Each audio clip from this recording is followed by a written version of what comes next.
Assalamualaikum warahmatullahi wabarakatuh. Perkenalkan, nama saya M. Kans dari Wiguno, NIM 200871139 dari Prodi Pendidikan Kepatihan Olahraga Fakultas Ilmu Keolahragaan. Baiklah, di sini saya akan mempresentasikan hasil analisis saya tentang manajemen pengelolaan usaha. Pengertian manajemen pengelolaan usaha yaitu istilah Inggris tersebut diindonesiakan menjadi manajemen. Manajemen adalah suatu aktivitas khusus menyangkut kepemimpinan, pengarahan, pengembangan, perencanaan, dan pengawasan terhadap pekerjaan dalam suatu proyek. Dalam Kamus Bahasa Indonesia disebutkan bahwa pengelolaan berarti proses, cara atau pembuatan pengelola, sedangkan mengelola berarti mengendalikan atau menyelenggarakan. Terus fungsi manajemen. Yang pertama ada perencanaan. Pengertian perencanaan adalah perencanaan pada hakikatnya adalah proses pengambilan keputusan yang merupakan dasar bagi tindakan ekonomi dan tindakan efektif pada waktu yang akan datang. 2. Sifat-sifat perencanaan yang baik. Yang pertama, mempunyai tujuan yang jelas, adanya kesatuan rencana, rencana yang logis atau masuk akal, mengandung unsur kelangsungan, jelas dan sederhana, mengandung unsur kelenturan, ada dalam perimbangan, dan mengandung stabilitas.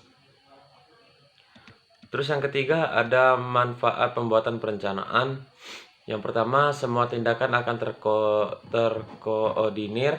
Yang kedua, situasi darurat akan dapat terhindari karena sudah dapat diperkirakan sebelumnya. Yang ketiga, metode kerja yang efektif dan efisien karena manajer punya waktu untuk memilih metode yang terbaik. Perencanaan merupakan dasar untuk pengawasan karena perencanaan menghasilkan standarisasi. Terus dengan perencanaan, manajemen selalu memperhatikan tujuan. Yang keempat, ada tipe-tipe perencanaan. Yang pertama, bidang fungsional. Yang kedua, tingkatan organisasional.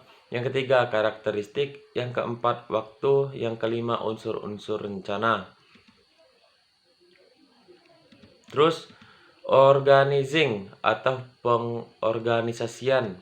Yang pertama, pengertian organizing merupakan proses penyusunan struktur organisasi yang sesuai dengan tujuan organisasi, sumber daya organisasi, dan lingkungan tempat organisasi berada. Penyusunan struktur organisasi mempunyai dua aspek utama, yaitu departementalisasi dan pembagian kerja. Yang kedua, langkah-langkah pengorganisasian. Yang pertama, merinci seluruh pekerjaan.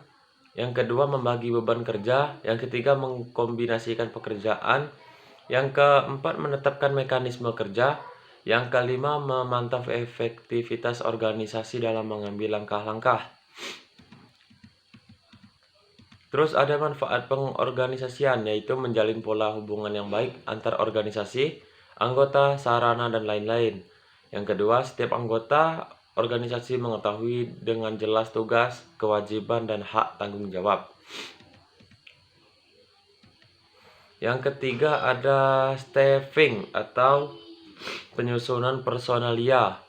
Kegiatan-kegiatan staffing yaitu perencanaan sumber daya manusia, penarikan, pengadaan calon-calon personalia sejalan dengan rencana sumber daya manusia, seleksi, pengenalan dan orientasi, penilaian pelaksanaan kerja, pemberian balas jasa dan penghargaan, dan perencanaan dan pengembangan karir. Yang keempat adalah pergerakan atau accounting, yaitu tindakan yang mengusahakan agar semua kelompok mau dan mulai bekerja dengan senang hati untuk menyelenggarakan tugas pekerjaannya sehingga selesai sesuai dengan tujuan. Fungsinya adalah supaya orang lain dapat mengikuti pemerintah manajer. Yang kedua, untuk melakukan sesuatu sesuai dengan kemampuan seseorang. Yang ketiga, agar orang lain mempunyai tugas. Yang keempat, supaya orang lain dapat memelihara dan meningkatkan kesetiaannya. Yang kelima, agar orang lain dapat menanam, memelihara, dan memupuk rasa tanggung jawab. Terus ada controlling atau pengawasan. Pengawasan adalah pertemuan dan penerapan cara dan peralatan untuk menjamin bahwa rencana telah dilaksanakan sesuai dengan yang telah ditetapkan. Pengawasan bisa positif ataupun negatif.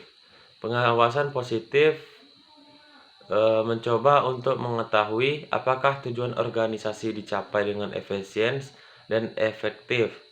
Dan pengawasan negatif mencoba untuk menjamin menjamin bahwa kegiatan yang tidak diinginkan tidak terjadi atau tidak terulang kembali. Fungsi pengawasan mencakup 4 unsur sebagai berikut. Yang pertama, menetapkan standar pelaksanaan. Yang kedua, penentuan ukuran pelaksanaan. Yang ketiga, pengukuran pelaksanaan nyata dan membandingkannya dengan standar. Dan yang keempat, pengambilan tindakan koreksi bila pelaksanaan menyimpang dari standar. Terus ada manajemen pengelola usaha. Jadi manajemen pengelola usaha adalah proses perencanaan, pengorganisasian, memimpin staf dan mengendalikan kegiatan berbagai sumber daya dalam organisasi melalui usaha manusia sistematik, terkoordinasi dan kooperatif untuk mencapai tujuan organisasi. Itulah hasil presentasi dari saya. Lebih kurangnya mohon maaf. Wabillahi taufiq wal hidayah. Wassalamualaikum warahmatullahi wabarakatuh.